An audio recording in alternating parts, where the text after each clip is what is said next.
Стереотипные вопросы – это рубрика телепередачи «Вестник Харысхал» в формате интервью. Героями являются люди с инвалидностью и родители, воспитывающие детей с инвалидностью. В ходе рубрики герой отвечает на 10 вопросов о своей инвалидности, тем самым опровергая сложенные обществом стереотипы о ней. Гостем этого выпуска стал молодой человек с детским церебральным параличом. Всем привет, меня зовут Дима, мне 22. Занимаюсь музыкой, учусь в музыкальном колледже. Получается, у меня болезнь не приобретенная, а врожденная. Детский церебральный паралич. Я учусь в музыкальном колледже имени Марка Николаевича Жиркова. В первом и во втором курсе мне очень было трудно, так как там не было вообще доступности, не было пандуса. Было очень трудно просить кого-то. У людей не каждый же день меня будут таскать. У меня есть индивидуальный график, по этому графику езжу неделю 5 раз. У меня есть свой личный кабинет, там санузел, поэтому сейчас для меня учеба это нет никаких усложнений.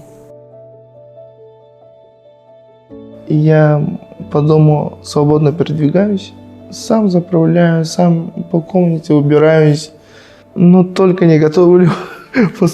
Если захочу, посуду могу помыть, могу там яичницу приготовить, если дома один. Раньше у меня друзей вообще не было, по идее. Но благодаря музыке, благодаря бабушке, дедушке, родителям, дяде, я познакомился с теми людьми, которые я даже сейчас до сих пор общаюсь. То есть я нахожу друзей через творчество, получается. Какие-то, если у меня проекты бывают, я подключаю своих друзей. Ни один большой проект не обходится без большой команды. Я так думаю.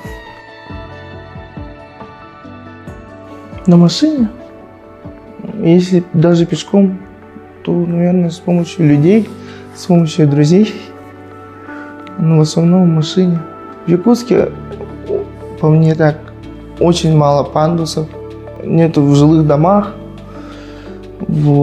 Приходится подниматься с друзьями наверх. Нет. Проспект же есть. Там проспект. Или там в домах. На Крупской тоже есть дом. И там кнопка есть для вызова персонала. Я нажимаю, уходит женщина и говорит, я с друзьями, просто я на пробу нажал, чтобы посмотреть, кто там. И может быть пожилой человек будет, может быть женщина. Женщины-то не могут меня поднять, поэтому я говорю им, можете дверь подержать там или, не знаю, лифт вызвать. Так-то в таких случаях особо не помогают. Каждый человек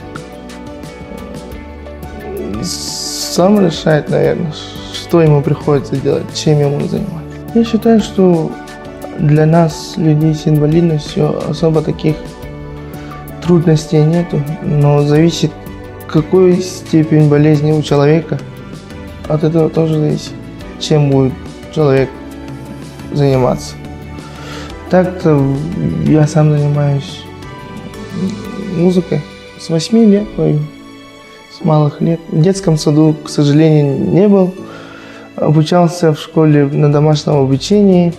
Потом в 2008 году мой родной дядя Алексей Потапов мне написал мою самую первую песню про сильного духом человека. Музыка меня лечит. Когда я музыку слушаю, мне становится кайфово. Я вдохновляюсь, например, природой. В последнее время стал писать свои стихи, песни, музыку. Сложно ответить. Наверное, я сейчас не говорю то, что я сейчас очень там популярный или что.